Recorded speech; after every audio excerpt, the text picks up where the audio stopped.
မဲမင်္ဂလာပါခင်ဗျာရေလင်းအောင်ဘလော့ကနေပြန်လဲကြိုဆိုလိုက်ပါတယ်ဗျာဒီနေ့ကျွန်တော်တင်ပေးမယ့်အကြောင်းအရာလေးကတော့အခုလက်ရှိ2026မှာ Gmail အကောင့်အသစ်ကိုအလွယ်ကူဆုံးဖွင့်လို့ရမယ့်နည်းလမ်းလေးကိုအစားဆုံးရှင်းပြပေးသွားမှာဖြစ်ပါတယ်ခင်ဗျာပထမဦးဆုံးအနေနဲ့ Gmail အကောင့်ဖွင့်ဖို့နည်းလမ်းတွေအများကြီးရှိရတဲ့ထဲမှာကျွန်တော်အလွယ်ကူဆုံးနည်းလမ်းလေးနဲ့ပြပေးသွားပါမယ်ကိုယ့်ရဲ့ဖုန်းမှာရှိတဲ့ဒီ Gmail ဆိုတဲ့ software လေးတွေကိုတစ်ချက်ဝင်လိုက်ပါအကယ်၍မိတ်ဆွေရဲ့ဖုန်းမှာဒီ Gmail ဆိုတဲ့ software လေးမရှိသေးဘူးဆိုရင် Play Store ကနေပြီးသွားရောက်ပြီးအလွယ်တကူ download ဆွဲလို့ရပါတယ် Gmail တွေကိုတစ်ချက်ဝင်လိုက်ပါဝင်ပြီးပြီဆိုရင်တော့အခုလက်ရှိမှာဆိုရင်ဒီ Gmail software ထဲမှာမိတ်ဆွေရဲ့လက်ရှိအသုံးပြုနေတဲ့ Gmail account ကို login ဝင်ထားမျိုးရှိရဆိုရင်တော့အခုပုံစံတိုင်းပေါ်နေမှာဖြစ်ပါတယ်ဒီလိုမျိုးပေါ်နေရဆိုရင်တော့ဒီ down မှာရှိတဲ့ကိုယ့်ရဲ့ profile ပုံလေးပေါ့နော် Gmail က profile ပုံလေးကိုတစ်ချက်နှိပ်ပြီးရွေးပြရမှာဖြစ်ပါတယ်ဒီကျွန်တော်မျှထုတ်ပြပေးထားတဲ့ down က profile ပုံလေးကိုတစ်ချက်နှိပ်ပေးလိုက်ပါနှိပ်ပေးလိုက်ပြီဆိုရင်တော့ကျွန်တော်တို့ဒီပုံစံတိုင်းတွေ့ရမှာဖြစ်ပါတယ်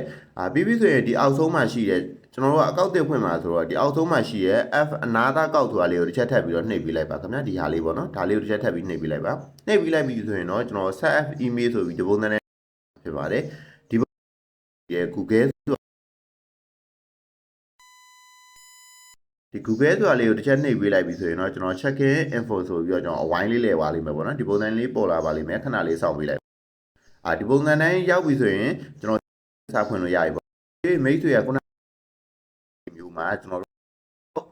login ဝင်ထားတာဘာညာမရှိဘူးဆိုရင်ဒီနေရာကနေစပြီးပေါ်နေမှာဖြစ်ပါတယ်ကျွန်တော်တို့ဒီနေရာမှာကျွန်တော်အကောင့်ရှိပြီးသားဝင်နေတဲ့သူတွေကတော့ဒီအပေါ်မှာ email or phone ဆိုတဲ့နေရာမှာကျွန်တော်တို့ရဲ့ Gmail လိပ်စာဟိုရိုက်ထည့်ပြီးတော့ကျွန်တော် net ကိုနှိပ်ပြီး password ရိုက်ပြီးတော့ login ဝင်ရမှာပေါ့နော်ကျွန်တော်တို့ကတော့ဒီအကောင့်တစ်ဖွင့်မှာဖြစ်တဲ့အတွက်ကြောင့်မို့ဒီနေရာမှာ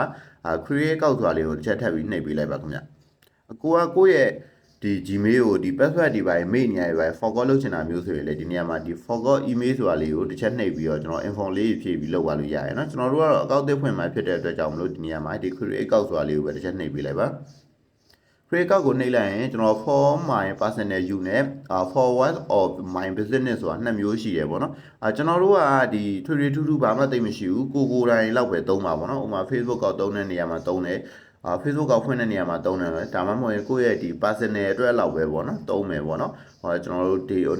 data တွေသုံးတာမျိုးလို့ဒါမှမဟုတ် AI တခုသုံးဖို့အတွက်လို့ဒါမှမဟုတ် account တစ်ခုနဲ့ချိတ်ဖို့ဒီလောက်ပဲသုံးတာမျိုးဆိုရင်တော့ for my personal use ဆိုတော့ရွေးလို့ရပါတယ်ဒါမှမဟုတ်ကျွန်တော်တို့ကဒီတက်ပို့ပြီးတော့အများကြီးသုံးချင်လာပြီဆိုရင်တော့ဒီ forward of my business ဆိုတော့ရွေးပါ forward of my business ကိုရွေးလိုက်ပြီဆိုရင်တော့သူကအားသာချက်ဒီရှိရပေါ့နော်အားသာချက်တွေဆိုတာကကျွန်တော်ဒီ Google Map လိပ်စာတွေပါတခါတည်း time verify လုပ်လို့ရတာမျိုးတွေနောက်ထပ်ကိုယ့်ရဲ့ site လိပ်စာတွေမျိုးစုံပေါ့နော်ဒီလိုမျိုးကိုယ့်ရဲ့ဒီ web ဒီ business phone number ထည့်လို့ရတာမျိုးတွေဒီလိုမျိုးရှိပါတယ်ကျွန်တော်အခုလောဆယ်ကဒီအောက်က for web or my business ကိုယူလိုက်မယ်ဆိုရင်ကျွန်တော်ခုနကပြောသလိုအချက်တွေပို့ပြီးသုံးလို့ရမယ်ဒါပေမဲ့ကျွန်တော် information တွေဖြည့်ရတာပိုပြီးများလာတယ်ပေါ့နော်ကျွန်တော်ကတော့အခုလက်ရှိကတော့ကိုယ်တိုင်သုံးဖို့အတွက်လောက်ပဲဆိုတော့ဒီ for my personal use ဆိုတာလေးယူလိုက်ရင်ရပါပြီဒီနေရာမှာကျွန်တော်တို့ဒီလိုမျိုးရွေးပြီးသွားပြီဆိုရင်ကျွန်တော်တို့ဒီ user name ပေါ့နော်ကိုယ့်ရဲ့နာမည်ကိုပေးလိုက်ပါသူကအခုနောက်ပိုင်းမှာဆိုရင်ဒီ left name ရဲ့နောက်မှာဒီ official ဆိုပြီးတော့ပါလာရပေါ့နော် official နဲ့ဆိုပြီးတော့ပါလာတယ်ဒီလိုမျိုးလေးပါလာရဆိုရင်တော့ကျွန်တော်မဖြည့်လဲရတယ် first name မှာလည်းဖြည့်လိုက်လို့ရတယ်ပေါ့နော်ဒီလိုမျိုးဖြည့်လိုက်လဲရတယ်ပေါ့နော်ဒါမှမဟုတ်ဒီ first name နဲ့ left name ကိုဒီလိုမျိုးခွဲပြီးပေးခြင်းလည်းရပါတယ်ကိုကြိုက်တယ်လို့ကိုပေးပါပြီးပြီဆိုရင်တော့ကျွန်တော်တို့ရဲ့မွေးနေ့ကိုကျွန်တော်ဖြည့်ပေးရမှာဖြစ်ပါတယ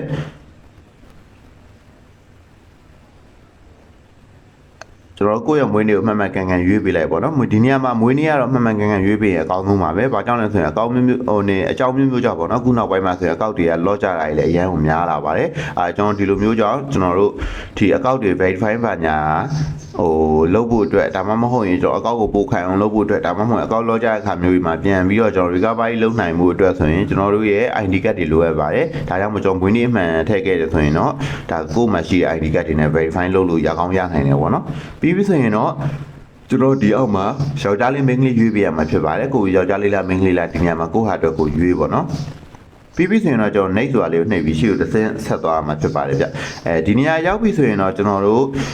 email လိပ်စာပေါ့နော်ကိုအဆင်ပြေတာကိုလိုချင်တာကိုနီးစပ်ဆုံးရိုက်ထည့်လိုက်ပါကျွန်တော်ဆိုရင်မှာတူအောင်လို့ရိုက်ထည့်လိုက်မယ်ဆိုရင် next ကိုနှိပ်လိုက်မယ်ဆိုရင်တူအောင် f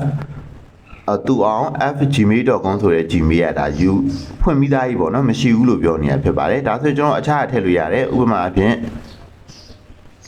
ရဲလင်းအောင်ဆိုလည်းရှိမှာမဟုတ်ပါနော်ရဲလင်းအောင် f@gmail.com ဆိုအခြားတယောက်ကသုံးမိသားကြီးပေါ့နော်ဒါဆိုကျွန်တော်ဗာသုံးမလဲဆိုရင်ရဲလင်းအောင် DUV ပေါ့နော်ဒီလိုမျိုးလေးစမ်းကြည့်လိုက်မယ်ဒါလည်းမရှိဘူးရဲ့ DUV 2020လို့ကျွန်တော်ပေးလိုက်မယ်ပေါ့နော်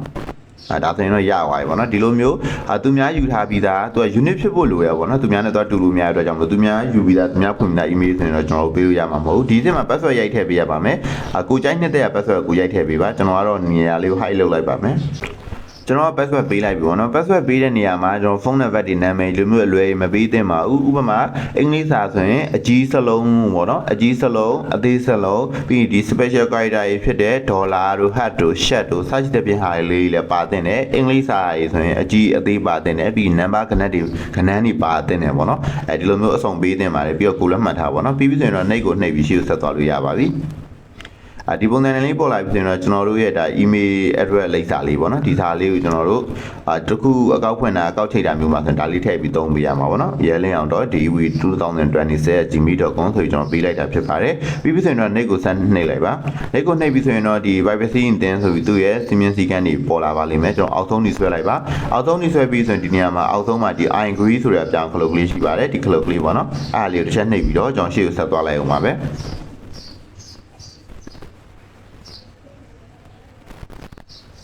I agree ကိုနှိပ်ပြီးဆိုရင်ကျွန်တော်ခဏလေးစောင့်ပေးပေါ့နော်ပြီးပြီးဆိုရင်သူ့ရဲ့ Google Service ဆိုဒီလိုမျိုးလေးပေါ်လာပါလိမ့်မယ်ဒါဆိုရင်တော့ကျွန်တော် Gmail ကောက်တက်ဖွင့်တာအောင်မြင်သွားပြီပဲဖြစ်ပါတယ်ဒါပေမဲ့ကျွန်တော်ဆက်ပြီးအနေငယ်လုပ်စရာလေးရှိသေးတယ်ဒီတိုင်းထားလိုက်မယ်ဆိုရင်ဒီကောက်ကမကြခင်မှာလော့ပြန်ကျသွားမှာဖြစ်ပါတယ်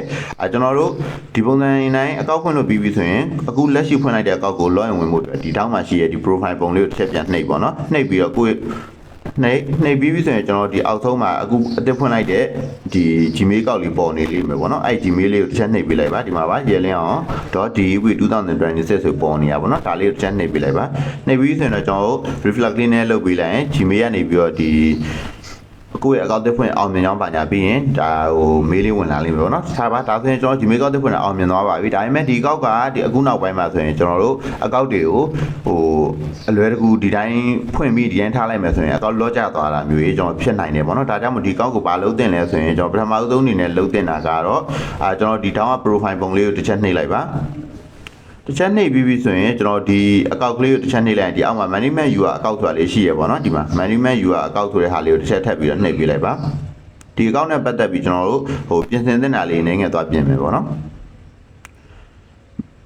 ပြီးပြီဆိုရင်ကျွန်တော်ဒီအပေါ်မှာသူကနေပြီးတော့ဒီ recognize လုပ်ထားတာလေးပေါ့နော်ဟိုလုပ်တဲ့အရာလေးတွေမျိုးလေးပြပေးထားပါလိမ့်မယ်ဒါလေးကုန်ပိတ်ထားလိုက်ပါကျွန်တော်တို့ဂုံးပိတ်ထားလိုက်ပေါ့နော်ပြီးပြီဆိုရင်ကျွန်တော်တို့ဒီနေရာမှာပထမဦးဆုံးလုပ်တင်တာကတော့ဘာလဲဆိုရင်ဒီနေရာမှာ surgery and science ဆိုတာလေးရှိရပေါ့နော်ဒီ surgery and science ဆိုတာလေးကိုကျွန်တော်တစ်ချက်ထပ်ပြီးနှိပ်ပေးလိုက်ပါနှိပ်လိုက်ရင်သူက password ပြန်ပြီးရိုက်ထည့်ရမျိုးကြီးဘာညာရှိတတ်ပါတယ် password အဲ့လိုမျိုးတောင်းလာရင်လည်း password ရိုက်ထည့်လိုက်ပါ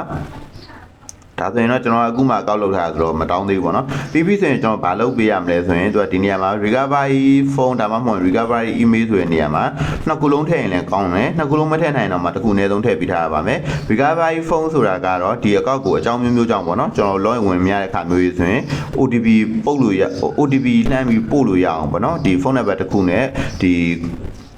ဟိုချိတ်ခိုင်းတာပေါ့နော်ဖုန်းနံပါတ်တစ်ခုရိုက်ထည့်ပြီးတော့ကျွန်တော်တို့ iPhone နံပါတ်ကို OTP ပို့ပြီးမယ်အဲ့ဟာနဲ့ verify လုပ်ပြီးလိုက်အောင်ပဲဒါမှမဟုတ်ရင်ကျွန်တော် recovery email ဆိုတာကတော့ဟိုအကြောင်းမျိုးကြောင့်ဒီ email ကိုကျွန်တော် login ပြန်ဝင်လို့မရတဲ့အခါမျိုးမှာဆိုရင်အခြား email တွေကိုတော့ OTP ကိုကနန်းပို့ပြီးလို့ရအောင်လို့ပေါ့နော်ဒီနှစ်ခုလုံးလောက်ထိုင်ကောင်းပါတယ်ဒီနှစ်ခုလုံးမလောက်နိုင်တော့မှတစ်ခုအနည်းဆုံးလောက်ထိုင်ရပါတယ်ကျွန်တော်ကတော့ဒီ recovery email လေးနဲ့လုပ်ပြပေးမယ်ပေါ့နော်တစ်ချက်နှိပ်လိုက်နှိပ်ပြီးပြီဆိုရင်ကျွန်တော်ဒီနေရာမှာခဏလေးဆောင်ပေးလိုက်ပါနော်သူကဒီ password ဘာညာပြန်တောင်းရင် password ရိုက်ထည့်ပေးလိုက်ပါနော် password ရိုက်ထည့်ပေးပြီးရတယ်ကျွန်တော်တို့ဒီကိုမှရှိတဲ့အခြား Gmail ကောက်တစ်ခုရိုက်ထည့်ပေါ့နော်ရိုက်ထည့်ပေးရတယ်အဲ့အခြား Gmail ကောက်ထဲတော့ OTP ကိုကနန်းလေးပို့လိုက်ရင်အဲ့ OTP လေးထည့်လိုက်တာနဲ့ရပါပြီဒီနှစ်ခုတည်းတစ်ခုမဖြစ်မနေလုပ်ပေးထားရပါမယ်မလုပ်ဘူးဆိုရင်ကျွန်တော်တို့အကောက်လော့ပြန်ကြတာမျိုးဖြစ်နိုင်ပါတယ်ပြီးပြီးဆိုရင်ကျွန်တော်နောက်ထပ်လှုပ်ထားတင်တာကတော့အခုနောက်ပိုင်းမှာဆိုရင်အသစ်ပါလာတဲ့ဒီဆက်ဒီ selfie ပေါ့နော် selfie video လေးလည်းလောက်ထားတင်တယ်အဲ့ဟာလေးကတော့ဒါအခုဟို Facebook ပုံစံမျိုးလေးပေါ့နော်ဟိုကိုယ့်ရဲ့ account မှန်ကန်ကြောင်းကိုယ့်ရဲ့မျက်နှာကို verify လုပ်တာလေးပါဒါနောက်ပိုင်းကျရင်တော်တော်လိုအပ်လာမယ်ထင်တယ်အခုနောက်ပိုင်းတော့သိပြီမသုံးကြသေးဘူးပေါ့နော်ပြီးပြီဆိုရင်ကျွန်တော် two step လေးခံထားတင်ပါတယ် two step ကိုတောင်မှဒီ Gmail ရဲ့ဖုန်းနံပါတ်တွေထဲဒီ Google Authorizer အကလေးကိုသုံးပြီးတော့ကျွန်တော်ခံထားမယ်ဆိုရင်ကိုယ့်ရဲ့ account ကိုလုံးဝပြန်ဝင်ရမျိုးတွေဒါဟိုပြဿနာမျိုးတွေဟိုအနည်းဆုံးရှင်းသွားမယ်လို့ထင်တယ်ပေါ့နော်ဒီနီလန်လေးနဲ့ဒါကျွန်တော်တို့ ဒီ Gmail ကောက်တဲ့ဖွင့်ပြီးတော့ကိုယ့်ရဲ့ကောက်ကိုလောပြန်မကြအောင်ဒီနည်းလမ်းလေးတိုင်းလောက်ထားလို့ရပါတယ်ဗီဒီယိုလေးကိုဆုံးဖြတ်ကြည့်ရှုပေးကြတဲ့အတွက်ဒုက္ခင်းသူအထူးပဲကျေးဇူးတင်ရှိပါတယ်ခင်ဗျာ